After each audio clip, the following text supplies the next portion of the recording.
اللہ رب العزت قرآن مجید میں ارشاد فرماتے ہیں،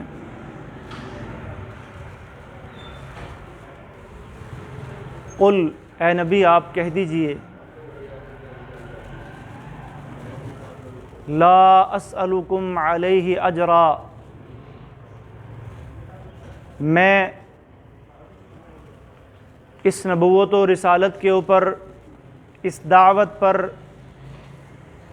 تم سے کسی قسم کی اجرت یا اجر کا مطالبہ نہیں کرتا، تم سے کوئی مفاد نہیں چاہتا،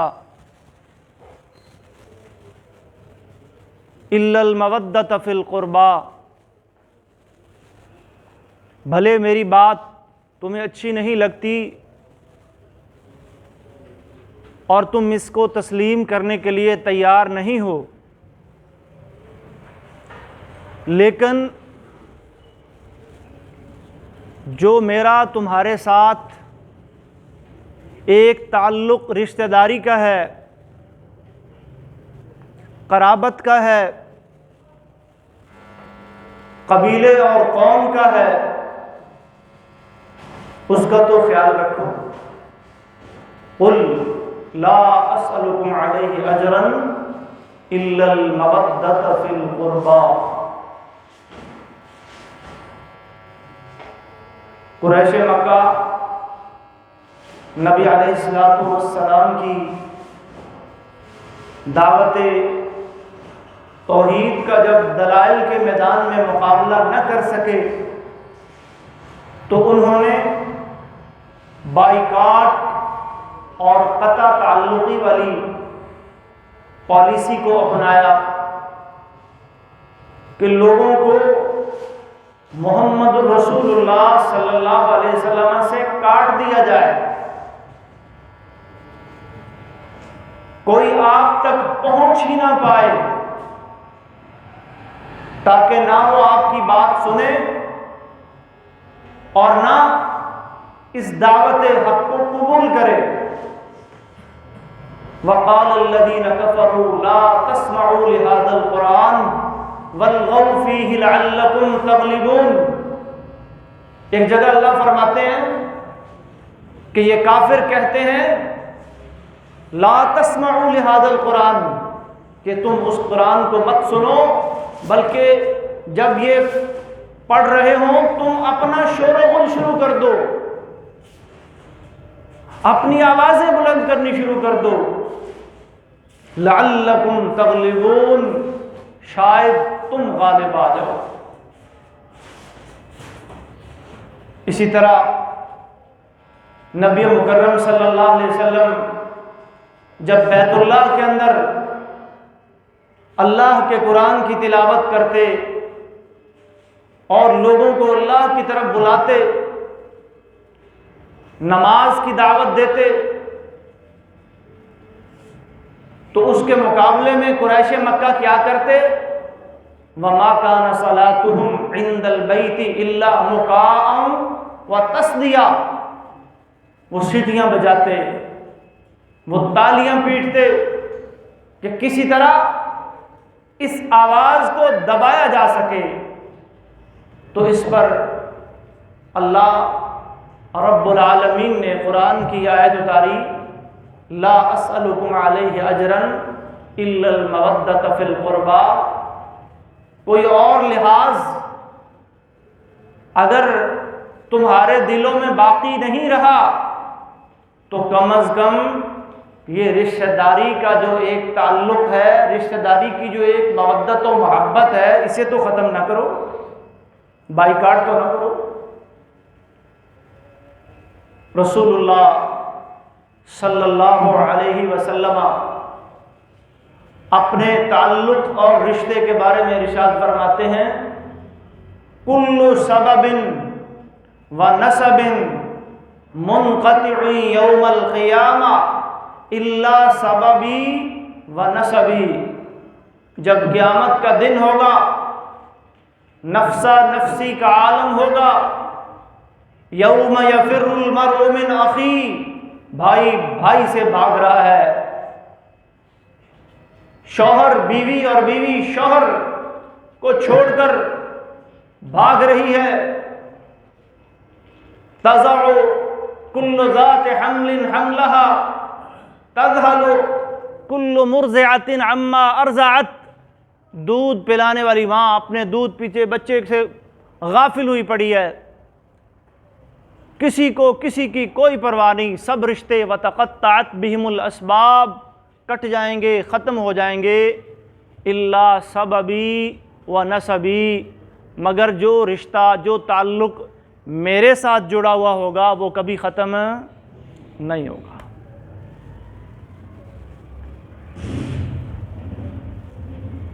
اللہ تبارک و تعالی نے اہل ایمان کے کئی تعلق اللہ اپنے نبی کے ساتھ جوڑے ہیں، کئی تعلق جوڑے ہیں۔ سب سے پہلا تعلق جو کلمے کی بنیاد پہ جڑا، جو ایمان اور عمل صالح کی بنیاد پہ جڑا، جس کے بارے میں اللہ فرماتے انما المؤمنون اخوہ، سب مومن ایمان والے آپس میں کیا ہیں؟ بھائی بھائی ہیں۔ المسلم اخو المسلم، مسلمان مسلمان کا بھائی ہے۔ یہ تعلق ایمان اور اسلام کی بنیاد پر، اور اس کے بارے میں نبی علیہ السلام ایک حدیث میں ارشاد فرماتے ہیں ان اولیائی المتقون، میرے دوست میرے قریبی کون ہیں؟ المتقون، تقوی والے، ایمان والے، من کانو وحیث کانو، وہ جو کوئی بھی ہوں، وہ جہاں کہیں بھی ہوں۔ تو یہ تعلق سب سے پہلا جو ہمارا نبی مکرم صلی اللہ علیہ وسلم کے ساتھ ہے وہ کلمے کا، ایمان کا، عمل صالح کا اور تقوی کا تعلق ہے، وہ اطاعت اور فرما برداری کا تعلق ہے۔ دوسرا تعلق محترم بھائیوں محبت اور مودت کا تعلق ہے،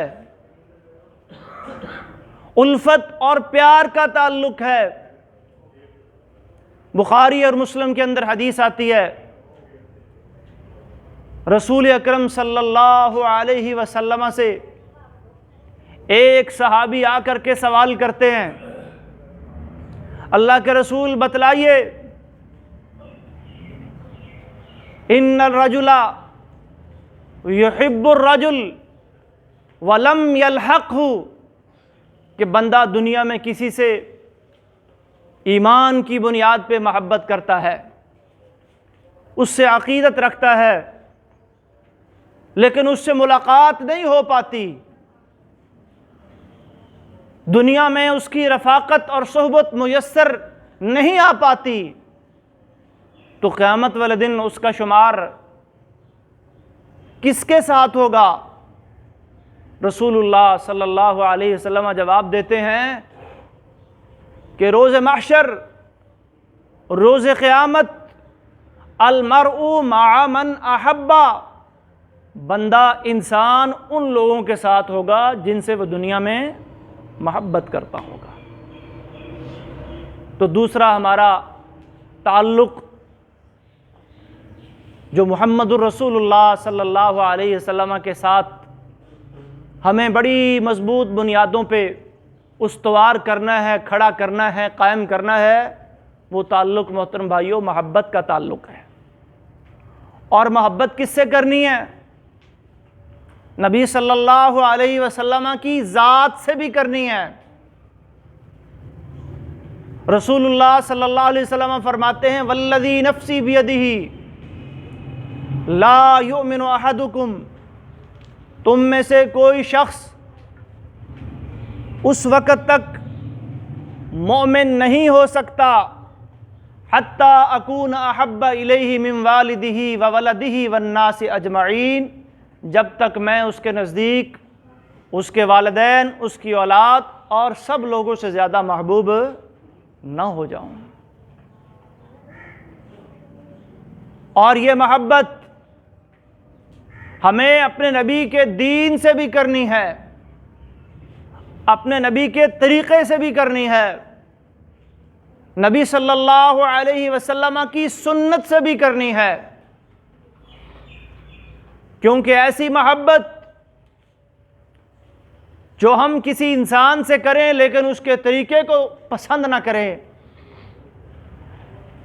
اس کے حلیے، اس کی وضاقتہ کو پسند نہ کریں، اس کے لائف سٹائل کو ہم پسند نہ کریں، اس کے بتلائے ہوئے طریقوں اور سنتوں پر ہم عمل پیرا نہ ہوں، تو یہ محبت کا کھوکھلا دعویٰ ہے۔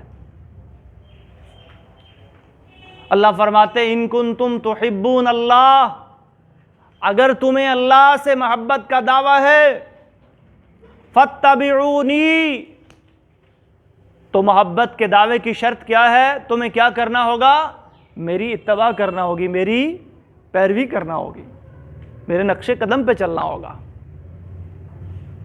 تو نبی کی ذات سے بھی محبت کرنی ہے اور نبی کی بات سے بھی محبت کرنی ہے۔ اور پھر نبی صلی اللہ علیہ وسلم کے رشتہ داروں سے، آپ کے اہل بیت سے بھی محبت رکھنی ہے، کیونکہ آپ کے اہل بیت سے محبت کیے بغیر بھی کام نہیں بنے گا۔ قرآن کریم میں اللہ نے حکم دیا ہے لا اسألکم علیہ اجرا الا المودۃ فی القربی۔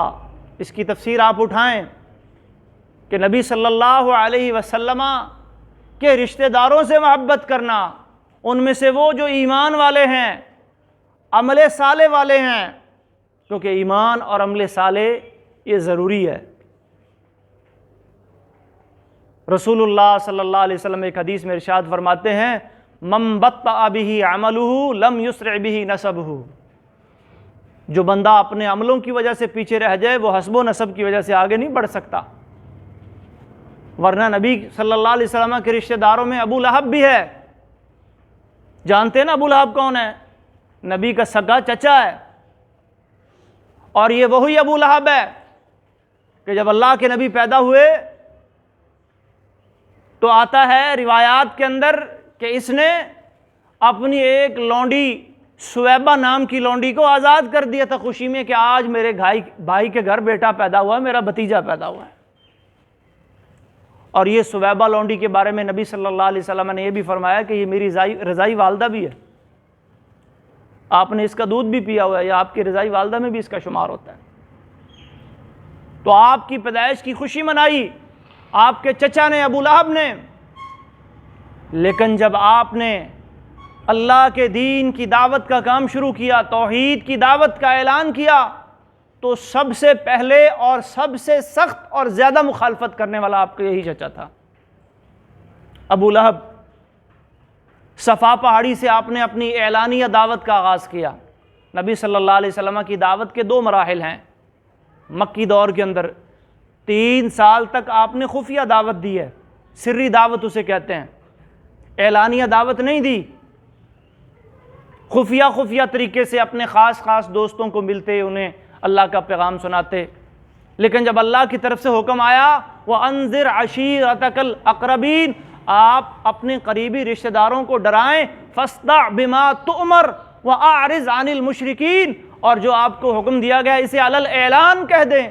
تو آپ صلی اللہ علیہ وسلم نے تمام قبائل کو، کیونکہ قریش کے ہر قبیلے میں آپ کی رشتہ داری تھی، سب کو بلایا، صفا پہاڑی پہ چڑھ گئے اور وہاں ایک خطبہ ارشاد فرمایا۔ اس خطبے میں سب سے پہلی بات یہ تھی، لوگو اگر میں کہوں کہ اس پہاڑ کی اس طرف ایک بہت بڑا لشکر تم پر حملہ کرنے کے لیے تیار کھڑا ہے، تو کیا تم امصدقوننی، کیا تم میری تصدیق کرو گے، مجھے سچا مانو گے؟ لوگوں نے کہا جی مانیں گے، کیونکہ آپ نے آج تک ہمارے ساتھ جھوٹ نہیں بولا۔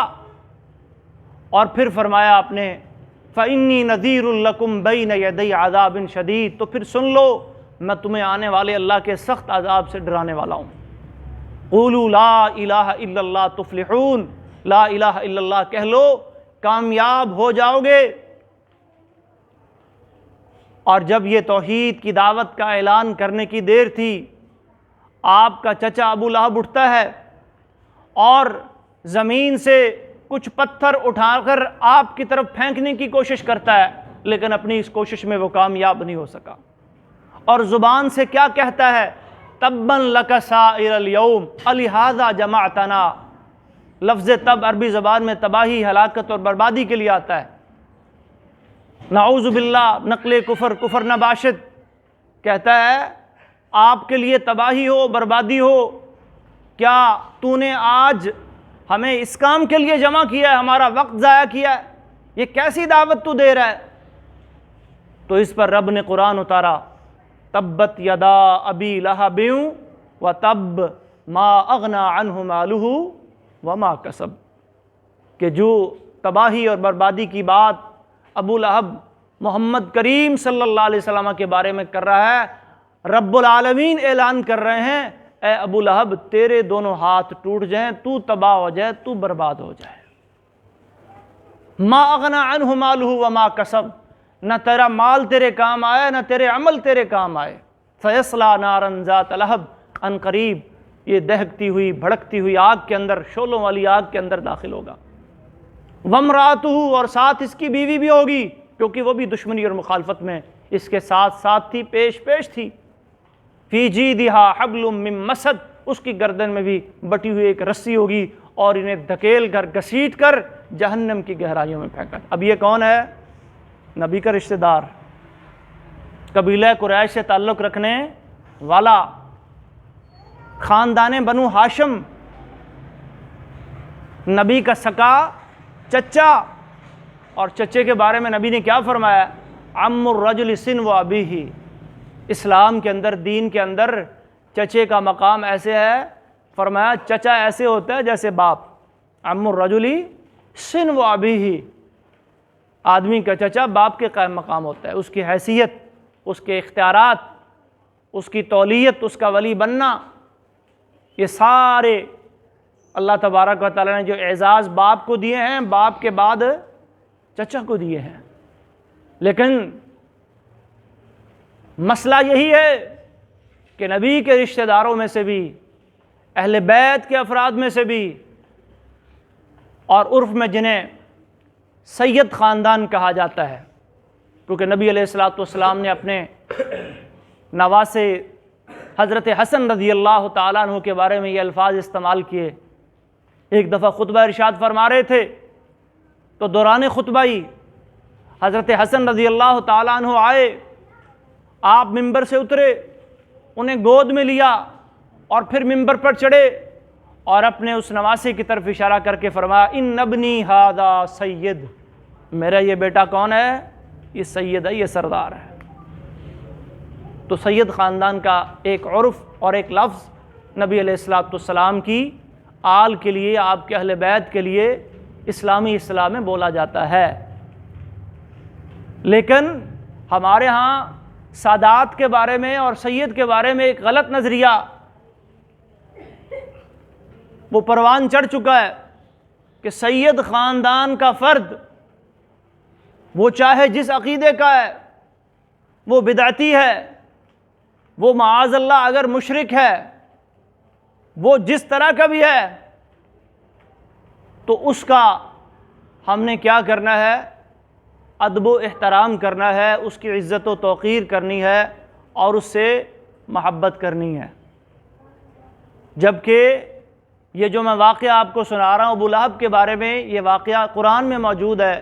یہ کیا بتا رہا ہے کہ سادات ہماری آنکھوں کے تارے ہیں، ان سے محبت ہمارے ایمان کا حصہ ہے۔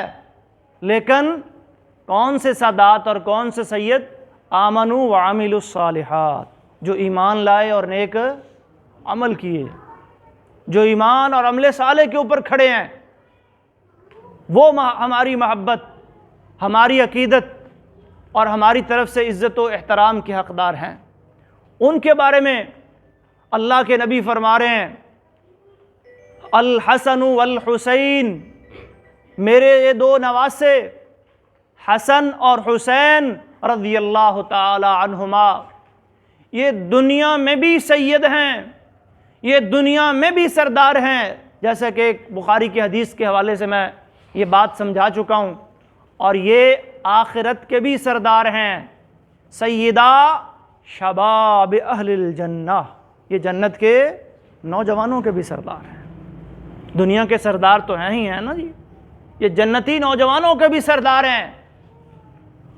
اور اسی حدیث میں جو سنن ترمذی میں آتی ہے، رسول اکرم صلی اللہ علیہ وسلم نے فرمایا کہ ابو بکر و عمر سیدا کہول اہل الجنہ، کہ ابو بکر اور عمر رضی اللہ عنہما یہ جنت کے بوڑھوں کے سردار ہیں۔ اب سوال یہ پیدا ہوتا ہے کہ جنت میں جانے والے تو سارے نوجوان ہوں گے، تو پھر بوڑھے کہاں سے آئیں گے؟ تو اس کا مطلب اہل علم نے یہی سمجھایا ہے کہ جو امت محمد کے افراد حالت ایمان میں جوانی کے اندر فوت ہو گئے، وہ حسن و حسین کی سرداری میں ہوں گے، اور جو امت محمد کے افراد ایمان کی حالت میں بڑھاپے کے اندر فوت ہو گئے، وہ ابو بکر و عمر کی سرداری میں ہوں گے۔ تو بہرحال اہل بیت عظام رضی اللہ عنہم اجمعین کی محبت ہمارے ایمان کا حصہ ہے، اور اللہ کے نبی فرما رہے ہیں اپنے ان دونوں نواسوں کے بارے میں، اللہم، اے اللہ، انی احبہما، میں ان سے محبت کرتا ہوں، میں ان سے پیار کرتا ہوں، فاحبہما، اللہ تو بھی ان سے پیار کر، تو بھی ان سے محبت کر، واحب من یحبہما، اور جو ان سے محبت کرے اللہ تو اسے اپنا محبوب بنا لے۔ تو حسنین کریمین رضی اللہ عنہما یہ کون ہیں؟ یہ نبی صلی اللہ علیہ وسلم کے محبوب ہیں، اللہ کے نبی کے پیارے ہیں، اور اللہ کے نبی دعا کر رہے ہیں اپنی امت کے ان افراد کے بارے میں کہ اللہ جو ان سے پیار کرے تو انہیں اپنا کیا بنا لے؟ محبوب بنا لے۔ بلکہ ایک حدیث میں آتا ہے نبی صلی اللہ علیہ وآلہ وسلم نے فرمایا کہ ان کی محبت عین ایمان ہے، ایمان کی نشانی ہے، اور ان سے بغض اور ان سے نفرت رکھنے والا ایسے ہی ہے جیسے اللہ کے نبی سے بغض اور نفرت رکھنے والا ہے، والعیاذ باللہ۔ اور یہ دونوں نبی علیہ السلام کی لخت جگر، بضعۃ منی، آپ کے جگر کا ٹکڑا سیدہ فاطمہ رضی اللہ تعالی عنہا کے بیٹے ہیں، اور سیدنا علی رضی اللہ تعالیٰ عنہ کے بیٹے ہیں۔ آپ کی 4 بیٹیوں زینب، رقیہ، ام کلثوم اور فاطمہ جو سب سے چھوٹی تھی، اس کا نکاح آپ صلی اللہ علیہ وسلم نے سن 2 ہجری میں ہجرت کے دوسرے سال غزوہ بدر کے بعد سیدنا علی رضی اللہ تعالیٰ عنہ سے کیا، اور پھر اگلے ہی سال 3 ہجری میں رمضان کے مہینے میں آپ کے نواسے سیدنا حسن رضی اللہ تعالیٰ عنہ پیدا ہوئے۔ اور جب آپ پیدا ہوتے ہیں تو اتنی محبت اور اتنا پیار کہ علی رضی اللہ تعالیٰ عنہ نام سوچ رہے ہیں۔ ایک روایت میں آتا ہے کہ حرب نام سوچا، ایک روایت میں آتا ہے کہ انہوں نے جعفر نام کا جو ہے رکھنے کا پروگرام بنایا، فرمایا نہیں اس کا نام میں خود رکھوں گا، اور آپ نے ان کا نام حسن رضی اللہ تعالیٰ عنہ رکھا۔ آپ نے خود اسے تحنیک دی۔ یہ ایک اسلامی روایت ہے کہ جب بچہ پیدا ہوتا ہے تو بچے کے منہ میں کوئی میٹھی چیز لعاب کے اندر شامل کر کے، جسے ہم گھٹی کہتے ہیں، عربی میں اسے تحنیک کہا جاتا ہے، یہ بھی سنت ہے، کھجور، شہد یا کوئی میٹھی چیز اس کے ساتھ اپنا لعاب ملا کے بچے کے منہ میں دیا جاتا ہے، اسے گھٹی دینا یا عربی میں تحنیک دینا کہا جاتا ہے۔ صحابہ کرام رضی اللہ عنہم اجمعین اپنے بچوں کو تحنیک دلوانے کے لیے اللہ کے نبی کے پاس لایا کرتے تھے۔ تو سیدنا حسن رضی اللہ تعالیٰ عنہ کو خود اللہ کے نبی نے اپنے ہاتھوں سے اپنے لعاب کے ساتھ گھٹی دی ہے، اور اتنا پیار اپنے اس نواسے سے اور حضرت حسین رضی اللہ تعالیٰ عنہ سے کہ جب بچہ 7 دن کا ہو جاتا ہے تو اسلامی احکامات کے مطابق اس کا عقیقہ کرنا والدین کے اوپر فرض ہوتا ہے۔ یہ والدین کی ذمہ داری ہوتی ہے، ماں باپ کی ذمہ داری ہوتی ہے کہ اللہ نے توفیق دی ہے، اللہ نے استطاعت دی ہے، تو اپنے بچے کا اگر لڑکا ہے تو اس کی طرف سے 2 جانور، لڑکی ہے تو اس کی طرف سے 1 جانور 7ویں دن اللہ کے لیے قربان کرنا ہوتا ہے۔ اللہ کے نبی حضرت حسن اور حضرت حسین کی طرف سے کعبہ شہینی سنن نسائی کی روایت ہے، 2 مینڈے خود ذبح کر رہے ہیں، عقیقہ بھی اپنے نواسوں کا خود کر رہے ہیں۔ اللہ اکبر، اتنا پیار، اتنی محبت۔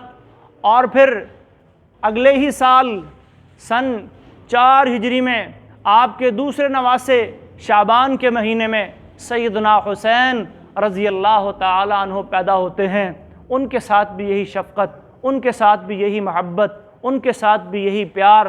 اور پھر اللہ کے نبی ان دونوں کے بارے میں فرماتے ہیں کہ یہ دونوں ریحانتا، صحیح بخاری کی حدیث ہے، حضرت عبداللہ ابن عمر رضی اللہ تعالی عنہما بیٹھے ہیں، کوفے میں سے ایک آدمی مسئلہ پوچھنے کے لیے آتا ہے، مسئلہ پوچھتا ہے کہ دوران احرام اگر حاجی یا عمرہ کرنے والا اگر کسی مچھر کو مار دے تو اس کا فدیہ کیا ہے، اس کا معاوضہ، اس کا دم، اس کا کفارہ کیا دینا ہوگا۔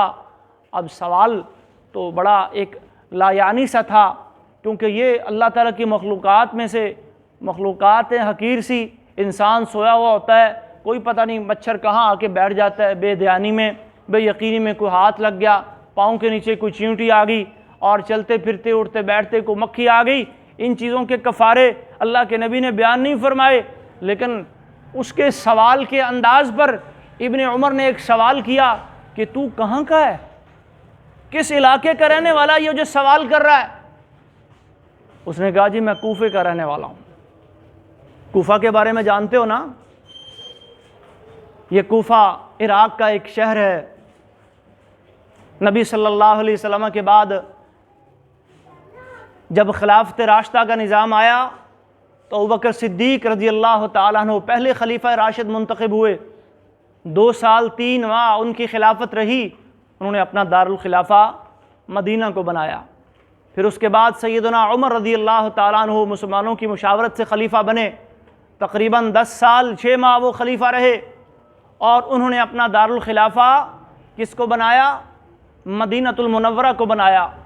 اور اس کے بعد مسلمانوں کی مشاورت سے حضرت عثمان رضی اللہ تعالیٰ عنہ کو خلافت ملی، اور انہوں نے تقریباً 12 سال چند ماہ خلافت کے منصب پر بیٹھے۔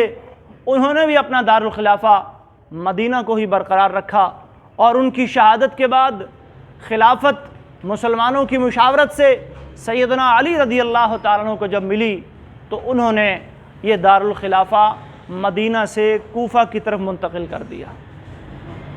مدینہ سے کوفہ کی طرف یہ دارالخلافہ منتقل ہو گیا، اور انہوں نے اپنی خلافت کا جو تھوڑا عرصہ 4 سال 3 ماہ تقریباً وہ پھر انہوں نے کوفہ میں گزارا، اور ان کی شہادت جو ہوتی ہے وہ بھی کوفہ کے اندر فجر کی نماز میں وہ جماعت کے لیے جا رہے ہیں، ایک خارجی عبد الرحمن ابن ملجم ملعون وہ کہیں طاق میں بیٹھا تھا، اس نے حضرت علی رضی اللہ تعالیٰ عنہ پہ چھپ کر وار کیا، سر میں زخم آیا، اور پھر اسی زخم سے ان کی شہادت ہو جاتی ہے۔ اور پھر حضرت حسن رضی اللہ تعالیٰ عنہ ان کے حضرت علی کے ساتھی خلافت کے منصب پر بٹھاتے ہیں، ان کی بیعت ہوتی ہے، اور وہ بھی خلیفہ راشد ہیں۔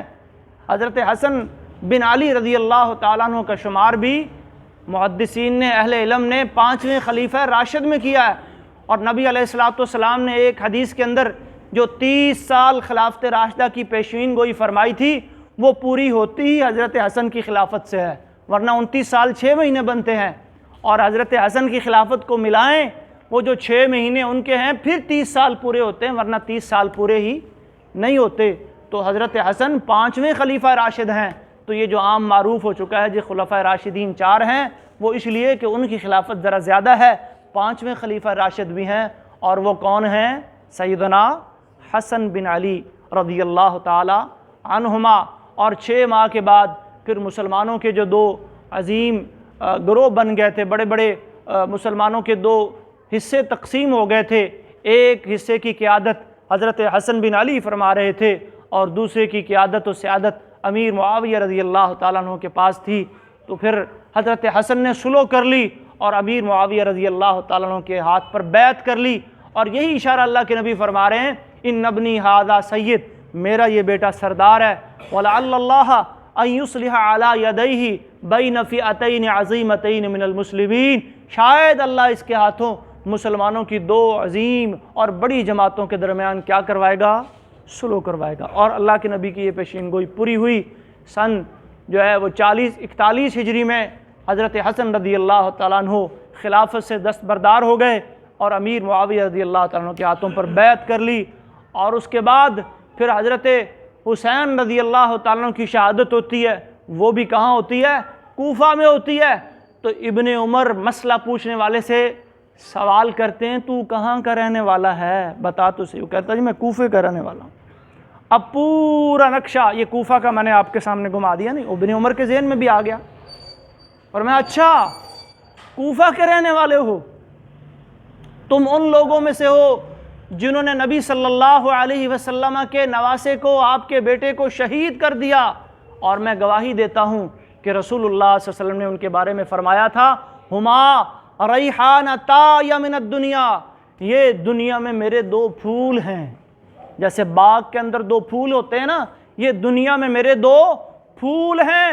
تم نے اللہ کے نبی کے پھولوں کو شہید کیا ہے، تم نے اللہ کے نبی کے پھول کو توڑا ہے، اور اب تم مجھ سے یہ سوال کرتے ہو کہ حالت احرام کے اندر اگر مچھر مر جائے تو پھر اس کا دم، اس کا معاوضہ، اس کا فدیہ کیا ہوگا؟ تمہیں شرم نہیں آئی جب تم نے اللہ کے نبی کے نواسے کو ذبح کیا، شہید کیا؟ تو اہل بیت رضی اللہ عنہم اجمعین کی محبت ہمارے ایمان کا حصہ ہے، اور یہ اللہ کے نبی کا حکم ہے۔ اور اللہ کے نبی نے یہ بھی فرمایا کہ جس نے ان سے محبت کی اس نے مجھ سے محبت کی، اور جس نے ان سے معاذ اللہ نفرت کی، دشمنی کی، اس نے مجھ سے دشمنی کی، اس نے مجھ سے نفرت کی۔ سبتم من الاسباط، یہ قرآن کریم میں جو اسباط کا ذکر آتا ہے، فرمایا یہ نواسوں میں سے عظیم نواسے ہیں، یہ عظیم میری اولاد ہیں۔ ہمارے ہاں عام طور پر بیٹیوں کی اولاد کو وہ ترجیح نہیں دی جاتی، وہ حیثیت نہیں دی جاتی جو بیٹوں کی اولاد کو دی جاتی۔ یہ ایک ہمارے ہاں بر صغیر کا ایک کلچر ہے، لیکن اسلام میں ایسا کچھ نہیں ہے۔ اللہ کے نبی اپنے ان دونوں نواسوں کے بارے میں کیا فرما رہے ہیں؟ ہما ابنایا، ہما یہ دونوں کون ہیں؟ یہ میرے بیٹے ہیں، وابنا بنتی، اور میری بیٹی کے بھی بیٹے ہیں، نواسے بھی ہیں لیکن بیٹے میرے بھی ہیں۔ معلوم ہوا کہ جو حیثیت، جو مقام ہمیں اپنے پوتوں کو دینا چاہیے، جو پیار اور محبت اپنے پوتوں اور پوتیوں سے کرنی چاہیے، وہی پیار اور محبت اپنے نواسوں اور نواسیوں سے بھی کرنی چاہیے۔ اور حسنین کریمین رضی اللہ عنہما کی سیرت، ان کا جو بچپن اللہ کے نبی کی تربیت میں گزرا، ایک دفعہ مسجد نبوی کے اندر کھجوروں کا ڈھیر لگا ہوا ہے، اور حضرت حسن کھیلتے کھیلتے آتے ہیں اور اس ڈھیر میں سے ایک کھجور اٹھا لیتے ہیں۔ اللہ کے نبی دیکھ رہے ہیں، کھجور منہ میں ڈال لی ہے، پھر بھی فرما رہے ہیں کخ کخ، اے حسن یہ کھجور منہ سے نکال دے، اس کو تھوک دے، الا تدری انا لا ناکل الصدقہ، ہم آل محمد ہیں اور آل محمد کے لیے صدقہ جائز نہیں ہے۔ اور بچہ کس عمر کا ہے؟ حضرت حسن پیدا ہو رہے ہیں سن 3 ہجری میں، سن 3، اور اللہ کے نبی کی وفات ہو رہی ہے 11 ہجری میں، 7 سال کی عمر۔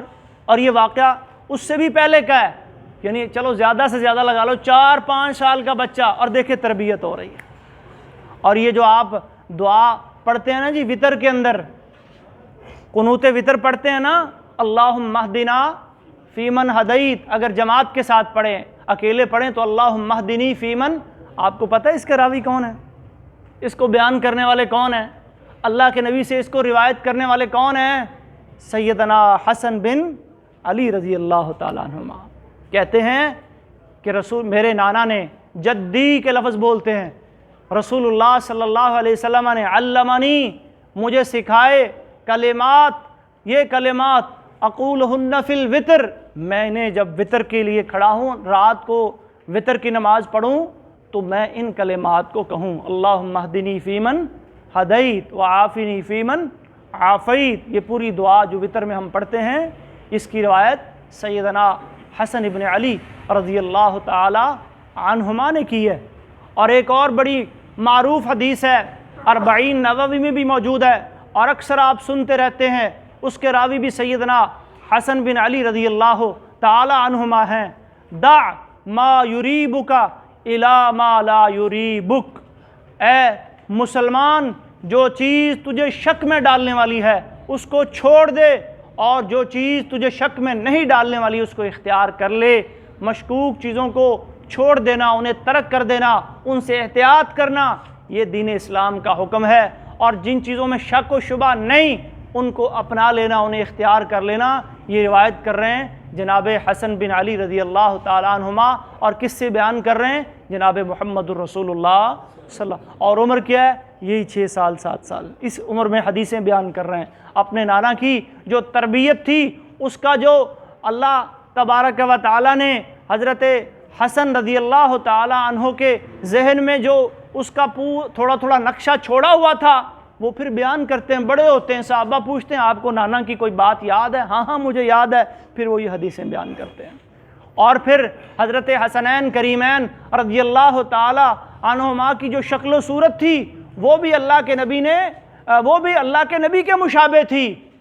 صحیح بخاری کے اندر ایک واقعہ آتا ہے، اللہ کے نبی دنیا سے چلے گئے، وفات پا گئے، ابو بکر خلیفہ بن گئے، مسلمانوں کے امیر المومنین بن گئے، اور حضرت علی اور ابو بکر جا رہے ہیں اکٹھے، سامنے سے دیکھا کہ حسن بن علی آ رہے ہیں امیر المومنین۔